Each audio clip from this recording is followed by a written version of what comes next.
विविध पक्षातील कार्यकर्त्यांचा 40 ते 50 कार्यकर्त्यांचा आज प्रवेश होत आहे.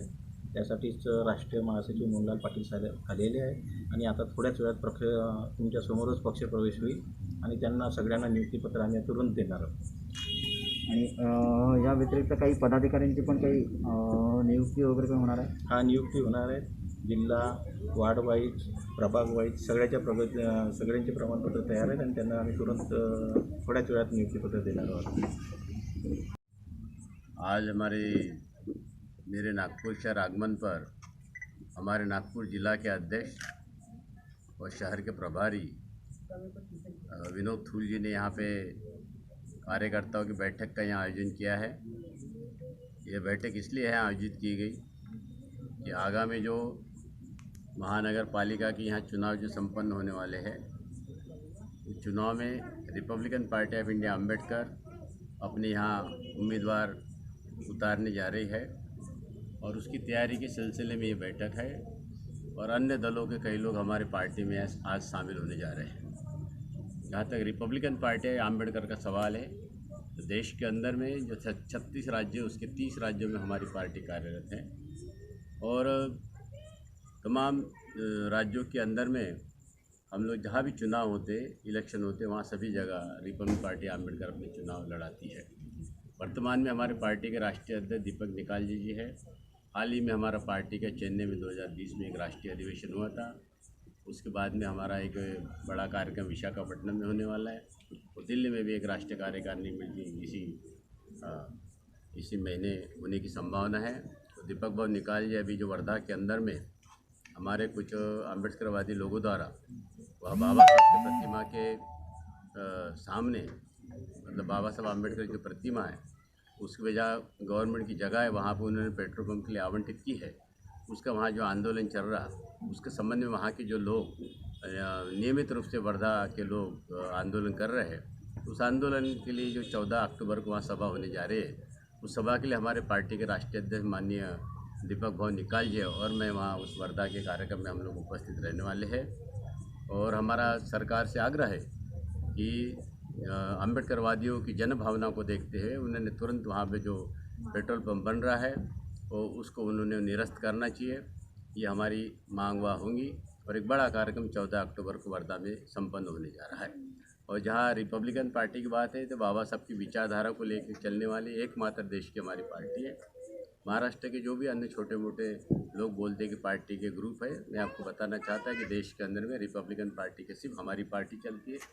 अन्य किसी भी नेताओं की पार्टी जो महाराष्ट्र के यहाँ लीडरशिप करते हैं, उनकी किसी भी देश में, किसी भी राज्य में उनके प्रदेश कार्यकारिणियाँ नहीं है, सिर्फ हमारी ही प्रदेश कार्यकारिणियाँ हैं और हम सब जगह चुनाव लड़ते हैं।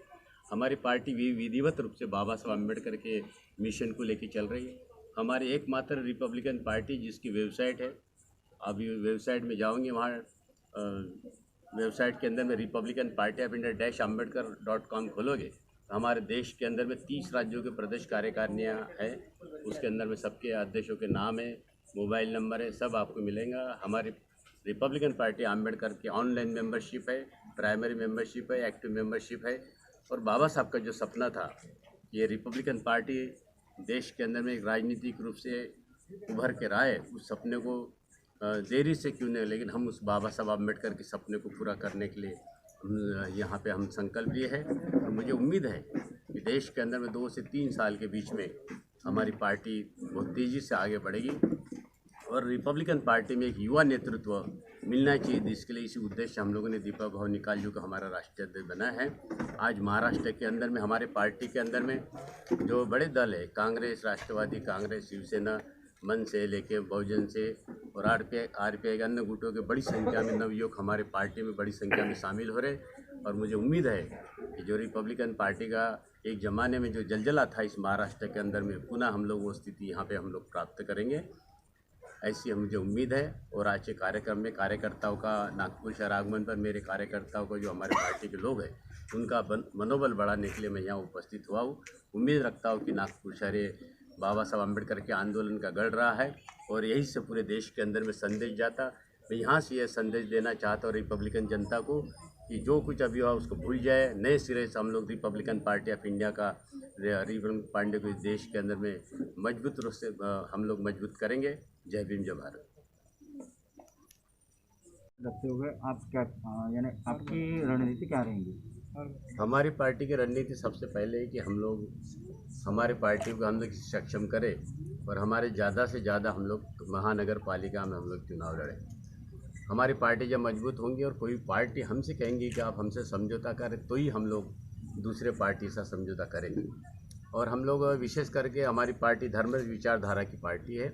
हम भारतीय जनता पार्टी को छोड़कर अन्य किसी भी दल जो धर्मनिरपेक्ष विचारधारा को मानते हैं उसके साथ में हम समझौता कर सकते हैं, लेकिन वो उसी हालत में होगा कि वो पार्टी हमको ऑफर दे। हम किसी के पास जाने के लिए तैयार नहीं।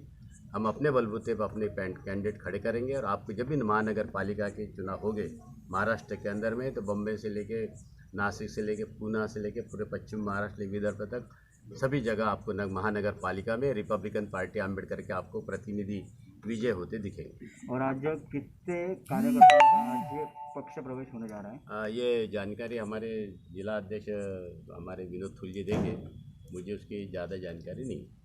क्या आपकी पार्टी जो समझौता करेगी उसमें भी क्या कुछ शर्तें रहेगी या कुछ नियमों के आधार पे आप यानी समझौता करेंगे? ऐसा है कि हमारी पार्टी जो है कॉर्पोरेशन चुनाव के अंदर में समझौता करेंगे नहीं करेंगे अभी तय नहीं है, लेकिन जब भी हम लोग समझौता करेंगे तो जो सम्मानजनक स्थिति में हमारे पार्टी के लोगों को सीटें देंगे तो हम उनसे कर सकते हैं, लेकिन उसकी संभावना तब है जब हमारा दल खुद ही अपनी ताकत बढ़ाएगा। हम दूसरे के भरोसे कि भाई हमें 1 सीट दे दो 2 सीट दो, वो दल के लोग हमारे प्रतिनिधियों को बुलाएंगे, बातचीत करेंगे तो उसमें विचार करेंगे। आज के डेट में इतना ही कह सकते हैं, हम अपने बलबूते पे चुनाव लड़ने जा रहे हैं। पक्ष प्रवेश मध्ये आपल्याला 2 शब्द मार्गदर्शन करतील अशी मी त्यांना विनंती करतो।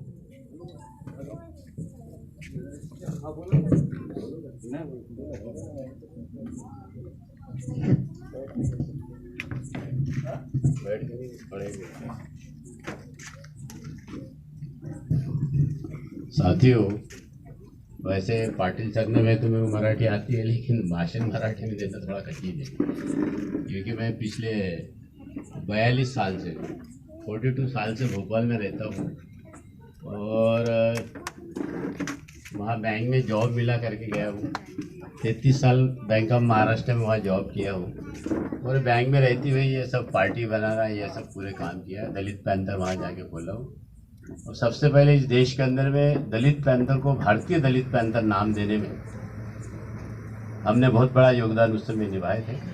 और देश के तमाम उस समय भी दलित पैंथर में उस समय भी हम लोग गुजरात से लेकर तमाम नॉर्थ ईस्ट के राज्यों में हमने दलित पैंथर की स्थापना की थी, जो दलित पैंथर का नाम दलित पैंथर से भारतीय दलित पैंथर किए थे। मैं इसलिए बताना चाहता हूँ कि हाल ही के अंदर में हमारे रिपब्लिकन पार्टी के जो नेता थे मिस्टर रामदास जी आठवले, उन्होंने 2018 में हमारे पार्टी से इस्तीफा दिया और हमको पता ही नहीं चला कि वो इस्तीफा कब दिया करके। और इस्तीफा देने के बाद में 2019 में 24/7/2019 में उनकी पार्टी रजिस्टर्ड होगी। भारतीय जनता पार्टी को बेवकूफ़ बनाया कि हमारा ही मतलब 2 पार्टी का जो पार्टी 2019 में बनती है और 2020 के अंदर में अपने पार्टी का एबी फार्म लगा था नई पार्टी का, इसका मतलब उसका कोई समझौता नहीं था। हमारा ही आरपीआई एक ही समझौता था, ना कि कोई रिपब्लिकन पार्टी आठवले का समझौता था। इस बात के भी छोड़ दीजिए, तो कई लोगों के ये लग रहा था, देश के लोगों को, जो तमाम रिपब्लिकन पार्टी में आंदोलन कर रहे लोगों को लग रहा था ये रामदास आठवले मंत्री इसलिए पार्टी है। कई लोगों को ये लग रहा था कि ये रामदास आठवले पार्टी चलाता है इसलिए पार्टी है, इसलिए देश के अंदर में पार्टी है। वो हमने बोले उसकी हमारी पार्टी छोड़ने के बाद में उसकी वो हमने गलत फहमी दूर कर दी। देश के अभी जो हमारी पार्टी 30 राज्यों में थी, आज भी है, और उनके साथ जो जुड़े हैं वो सब दलाल टाइप के लोग हैं। यानंतर दक्षिण त्यानंतर वाडी शहर अध्यक्ष गौतम कापसे, चंद्रकांत मानकर, यानंतर निखिल पाटील प्रभाग, समोर समोर त्यानंतर